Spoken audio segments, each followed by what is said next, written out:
để con gái thân bại danh liệt. Người mẹ cho con gái uống thuốc độc, rồi gọi con trai vào phòng.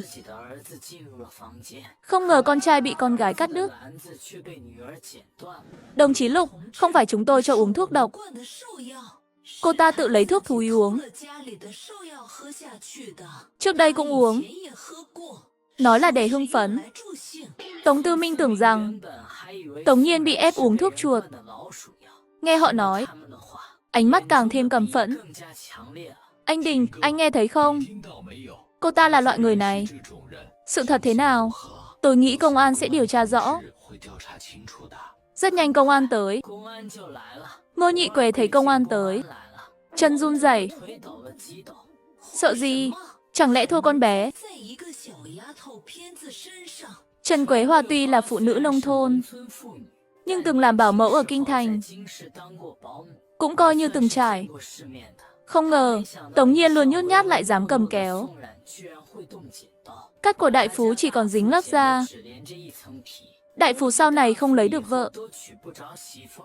Nói gì cũng phải giữ Tống Nhiên lại, làm trâu ngựa cho đại phú. Nếu dám chạy, sẽ đánh gãy chân, xích lại như chó. Trần Quế Hoa coi thường công an bây giờ. Dù họ đã khuyên tôi, nhưng có những điều không hợp lý. Người làng giúp nhà họ Ngô nói Tống Nhiên lẳng lơ, tán tỉnh đàn ông, nhưng trẻ con trong làng không biết nói dối. Chúng nói chị cả nhà họ Ngô luôn cúi đầu làm việc, không thích trang điểm, không nói chuyện với đàn ông trong làng. Con thường thấy Trần Quế Hoa đánh cô ấy, nhưng không thấy Trần Quế Hoa đánh chị cả nhà họ Ngô. Trần Quế Hoa có 2 con trai 2 con gái, Ngô Đại Phú, Ngô Nhị Quý. Tống Nhiên là con thứ 3. Đồng chí Tống Nhiên có vết chói rõ ràng. Chúng tôi thấy dấu vân tay của Ngô Đại Phú trên chén thuốc tối đó, không có của cô ấy.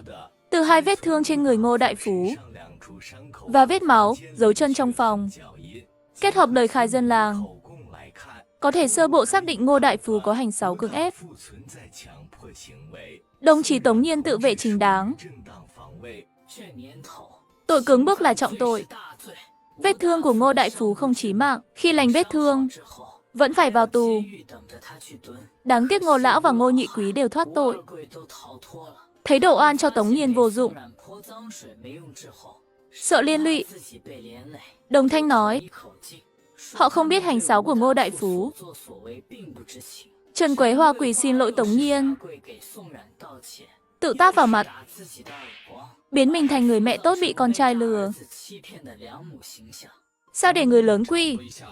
Công ơn dưỡng dục lớn lao, như thể Tống Nhiên không tha thứ cho Trần Quế Hoa. Là lỗi của cô ấy, nên dưới sự hòa giải của công an, Tống Nhiên tha thứ cho Trần Quế Hoa. Anh họ nói đúng. Công ơn dưỡng dục lớn lao. Mẹ, con không trách mẹ. Mẹ vì muốn tốt cho con. Tống Nhiên tất nhiên không bỏ qua họ. Giờ tha thứ là vì cô muốn Trần Quế Hoa thấy cô dễ bắt nạt, rồi dẫn người tới Kinh Thành. Cô muốn tận mắt thấy gia đình họ đến gần địa ngục. Đồng chí Tiểu Tống cần quan sát thêm. Xe công an không đủ chỗ. Anh đưa cô ấy đến bệnh viện huyện. Tống Tư Minh, anh đưa đi. Tôi còn việc ngồi không được. Phải đưa bố Ngô đi viện. Đưa tội phạm suýt hại em họ anh đi viện à? Tống Tư Minh nghẹn lời không nói được. Đi được không? Đi được. Đường núi gập ghềnh, lấy lội, nhưng Cố Viễn Đình lái rất vững. Vết sẹo trên người cô do Trần Quế Hoa để lại. Sao không nói thật với công an? Nói thì sao? Không chứng cứ. Cùng lắm cảnh cáo. Không có phạt thật. Tôi sắp được điều công tác tới Kinh Thành. Tôi Tống gia có việc gì tìm tôi? Là chồng chưa cưới của Tống Minh Châu. Anh giúp tôi nhiều rồi. Tôi rất cảm kích. Không thể phiền thêm. Cố Viễn Đình không nói nữa. Nhìn về phía trước. Cố Viễn Đình đưa Tống Nhiên đến bệnh viện. Làm thủ tục nhập viện xong liền rời đi. Anh còn nhiệm vụ khác. Đêm đó Tống Nhiên đang gặp ác mộng. Bỗng bị ai đó kéo khỏi giường. Chị ba, sao chị ác thế? Anh cả không nói được. Sau này tuyệt hậu. Do chị hại. Trước mặt Tống Nhiên là khuôn mặt oán hận của Ngô Tiểu Linh. Ngô Tiểu Linh là con gái út của Ngô Lão và Trần Quế Hoa. Tuyệt hậu thật tốt. Nhưng chưa đủ. Cả nhà họ Ngô phải sống không bằng chết. Sao mày không chết đi? Đồ hại người. Kiếp trước về Tống gia không lâu. Ngô Tiểu Linh nhờ vào Tống Minh Châu. Tống gia sai bảo như bảo mẫu. Lại đối xử Ngô Tiểu Linh như tiểu thư. Ngô Tiểu Linh giúp Tống Minh Châu bắt nạt cô. Ngáng chân cô. Thường xuyên làm cô khổ sở. Để đàn ông trêu ghẹo cô. Hai chị em lại ăn sung mặc sướng ở Tống gia. Tình chị em. Thật nực cười. Kiếp này hai người còn tình chị em không? Tôi không ngại làm khó Tống Minh Châu. Nước mắt lăn dài trên má Tống Nhiên. Cô kìm nén căm hận. Tiểu Linh, tối qua chị rất sợ. Chị không cố ý làm hại anh trai em. Giờ chị rất hối hận. Tiểu Linh, em tha thứ cho chị được không? Con nhãi còn dám nói dối. Mày cắt cổ đại phú. Con cố tình đâm vào bụng anh ấy. Mày cố ý muốn giết anh đại phú. Không còn Cố Viễn Đình và Tống Tư Minh. Trần Quế Hoa lộ bộ mặt thật độc ác. Mẹ, con thật sự không cố ý. Anh đại phú hôm qua như biến thành người khác. Con rất sợ. Tiểu Linh, chẳng lẽ em không tin chị? Chị thương em nhất. Con muốn đưa em về Tống gia. Tiểu Linh vốn không ưa Tống Nhiên.